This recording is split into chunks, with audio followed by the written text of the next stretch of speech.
By my reckoning, it is a Friday, so we're going to talk about what I did last Saturday. If you watch this channel a lot, you know that occasionally I go see concerts. Last year I saw 15. So far this year I've seen 13. And this past Saturday night I went and saw Blue October at the Fillmore in Detroit. And it was one of the coolest concerts I've ever been to, one of the coolest experiences I've had at a concert. And I've been to quite a few concerts, as previously noted. So I'm going to let you know right now that the Fillmore, really cool venue in Detroit. In fact, I saw them there last year, but I've seen other bands there as well. I saw Cyndi Lauper there. I'm pretty sure that's where she played. And a few others. I think I saw Modest Mouse there a couple years ago. But Blue October. So the cool thing is I got front row tickets. In fact, my seat was row A, seat 1. A1. I was right there. If you're anywhere in the audience, and I'm going to show you photographs, you can spot me. I'm the tall guy in the front row. And it's kind of funny because a lot of people shot video of the concert. And I've watched some of the video, and I've also seen some photographs that the band posted. And if you can see the audience, you can see me because I'm right there, front right corner. So it's kind of funny. So there I am in the front row, and it's cool. I've been close to shows before. I mentioned a couple years ago I was in the front row for Jeff Lynne's ELO, Little Caesars Arena, but that was a little ways back, plus the stage was taller. Here the stage was only, I'm guessing, 3 feet high. So if I stood up and one of the people on stage was near me, we were just, real close to each other. So it's pretty cool. So the show starts, the band comes out, and there was a warm-up band, but I'll skip over that because I haven't got time. And they come out, and it's great. I think the show is sold out. It looks sold out to me. And the audience is very, very enthusiastic. I've seen them play, like I said, 5 or 6 times. The lead singer's name is Justin Furstenfeld. In fact, he occasionally tours on his own, where he does this thing called the Open Book Tour, where he talks and sings and explains a lot of stuff about his music and so on. And I saw his show of doing that was the first show I saw this year. So I saw him first, and now I've seen him in show number 13. And he's a great guy. He's an amazing singer.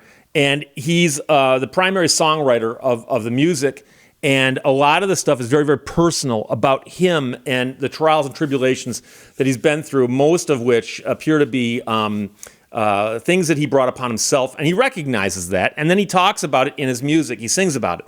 And so his music has got a very, very authentic feel to it, if that's the best word I can think of. But the sad part is that the day we live in today, a lot of music that's good music doesn't get airplay on the radio and does not get a lot of attention elsewhere. So it's always kind of interesting when you find a band like this and you discover how much good music they have. And these guys have been putting out music since the 1990s. Their first album came out in 98. And I discovered them, I'm guessing, around 2012 or so. And they've been cranking out the music. They've been touring. These guys tour like maniacs. They're all over the place. I saw them at a tiny venue in Flint called the Machine Shop, which is about the size of a gas station. And I got really close to that show, but it was just standing room like this. But at the show at the Fillmore, front row, I'm there. There's nothing between me and the stage. In fact, I was actually at one point probably touching the stage with my thigh for much of the show because that's how close I was to the front. So they come out, place goes nuts. They open up the show, and they're doing their stuff. And Justin is really, really engaging with the audience. If he doesn't have a guitar in his hands, he's got the microphone in his hand, and he's walking up on the stage. He's shaking hands. He's high-fiving people. He's fist bumping people. And at one point, he wanders in front of me, and he's singing, and I do this, and he fist bumps me. And I'm like, hey, my day is complete. My day is complete because I've seen these guys many times, and I got a fist bump from Justin Furstenfeld, who's one of my musical heroes. I love the guy. I love his music, and so this is fabulous. So they are doing all these songs, many of which are my favorites, and I recognize 99% of what they do, although their catalog is so large, occasionally they'll whip something out I've never heard of before, but they're doing this great stuff. Into the Ocean is one of the songs they did quite early. This is What I Live For, Coal Makes Diamonds, Calling You, The Chills, Home, All That We Are, Hate Me, which is one of the songs they have that actually did get airplay, although I'm not sure who listens to the radio anymore. But I still always think to myself whether bands get airplay as being some kind of indication that they've made it to some level. Nowadays, I don't think airplay is as important as just people finding you like on Spotify or YouTube or something. And so I have people all the time, they say, Steve, you're raving about this band Blue October. Give me a song I might like, or what do you like? My favorite song by them is a song called She's My Ride Home, which they don't do live anymore, which Justin explained during his open book tour concert. And he mentioned that the song brings back, in essence, feelings and memories that he'd rather kind of like move on. And I respect that. But here's the thing. He's doing all these songs that I recognize, and I've been standing the entire show, and they do a song called Oh My My. And he's got a microphone in one hand, no guitar, and he's pacing up and down the stage, shaking hands with people, high-fiving and stuff. And remember, I've already fist bumped him.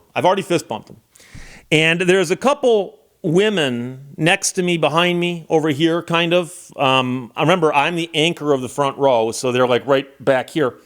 And they're shrieking like they're at a Beatles concert in 1965. And, and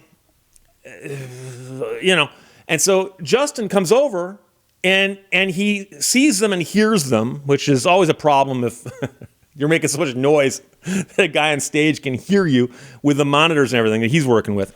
And he reaches over me and shakes hands with somebody behind me, okay?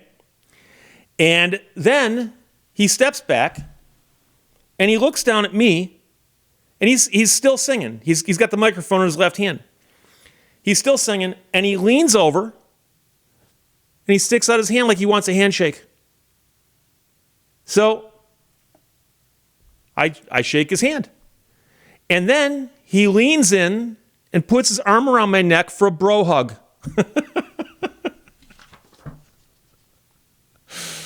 And then he leans back, gives me one of these, and goes back to singing. And I thought to myself, that was so cool, because I didn't instigate that. I didn't initiate that. I was just standing there and he reached over me, and I'm enjoying the show because I'm so close to the show that when he literally reached over me to shake hands with the person behind me. That's how close I was to, and I'm just absorbing how cool this is to see this show up this close. And by the way, the bass player's name is Matt Noveski. Is from Michigan, of all places, and he was actually standing directly in front of where I was the entire show. His microphone and his rig was right there. And so when Justin came over, he was standing in front of Matt, the bass player, but the bass player was there the entire show, and I was 8 feet away, 6 feet away, and occasionally he'd step around and play the bass. I mean, I could have reached up and touched him. Okay, that's how close it was to the show. This is so cool. So that's the song Oh My My. Then, of course, did a bunch of other songs, and then they did their encore, last 2 songs, Fear, one of their bigger songs, and I Hope You're Happy was their closing number. And again, the place went nuts, enthusiastic, energetic crowd. It was one of the greatest concerts I've ever been to, including the fact that Justin Furstenfeld gave me the old bro hug, right? Now, left the show. It's late at night on a Saturday night. I come home, and at recent shows I've been to, I've seen a lot of people with cameras filming stuff. Now, I will admit I had my camera and I took a couple pictures. Just a couple pictures. But I don't film at a concert because it doesn't replace my memories. I don't want it to. I'd rather have my memories. But a couple photographs are nice, So I know that other people film the concerts. And I'm wondering if anybody was filming the song Oh My My. And I find a guy who uploaded it 5 minutes earlier. Just uploaded the song Oh My My. So I'm like, wait a second. The guy who filmed it, his name is Shawn Bells. This is important because I've communicated with him. And he uploaded the song Oh My My. And he's up in the balcony, so it's kind of far away. And it's a wide shot of the audience and the band. But he zooms in a little bit. And at one point in the song, I'm guessing at about, 2 minutes and 20 seconds into the video, is the interaction between me and Justin. It's right there on the film, the video. So I wasn't imagining it. It happened. So interestingly now, reviewed this film the same way historians review the Zapruder film, okay? So I communicated with Shawn. I go, hey, Shawn, I'm the guy at 220 who Justin shakes hands with and hugs. Is it okay if I use your video? Because I want to shoot my own video for my own channel because I've got a channel on YouTube. He goes, knock yourself out, whatever you want to do. I said, thank you very much. So I'm going to show a clip of his video while we're talking. I've taken the sound out, though, because I don't want to get in trouble with the copyright YouTube police. But you can clearly see that at 2:08 in the video, he reaches over me to shake hands with the person who's sort of behind me, leans back, and then at 2:20, leans in, shake hands with me, interacts with me, and then at 2:23, he then shakes hands with somebody else on the other side of me. And it's right there on film. So it's pretty cool because there was a guy sitting about 10 feet to my left. And early in the show, Justin came by and leaned over and shook that guy's hand. And I actually had my camera. I took a quick picture because I knew the guy would appreciate it. And so during the break between the main set and the encore, I said, hey, by the way, sir, just to let you know, I got a very good photograph of you shaking hands with Justin. And he goes, did you really? I go, yes. And I gave him my card and I said, email me and I will email you the photograph. And it's a very clear photograph, no question. It's him, it's Justin, and I'm 3 feet away, so it's a really good photograph. Now, I don't have a photograph that good of myself shaking hands with Justin, but that's okay. I've got my memories of it, but I also have the backup here through the video of Oh My, posted to YouTube by Shawn Bells. So I've found other video from that night of just the show itself, and the show is amazing. But you have to understand that the video shot on a cell phone at a concert does not replicate the concert. So if you're interested at all in music and you're curious about Blue October, you can find good video of them performing live places. They've appeared on some TV shows now and so on. But your best bet is just simply to go in and look up, like I said, She's My Ride Home is my favorite song. But Hate Me is a song of theirs that got a lot of airplay. And it's a very interesting song if you know the whole story behind it, which is out there. And then also, I Hope You're Happy, for instance, a very good up-tempo number, as is Oh My, a quite up-tempo number. And in fact, I've enjoyed watching that video because of the fact that it's one of the songs that the audience really gets into. But like I said, also well-known songs by them that some people will point out. Another song is Into the Ocean. But like I said, they've been around since the 90s, and they just tour like maniacs. And I've seen them, like I said, tiny places, big places, always put on a great show. And when the show was over, Matt Noveski, the bass player, actually walked over and said, hey, you want a guitar pick?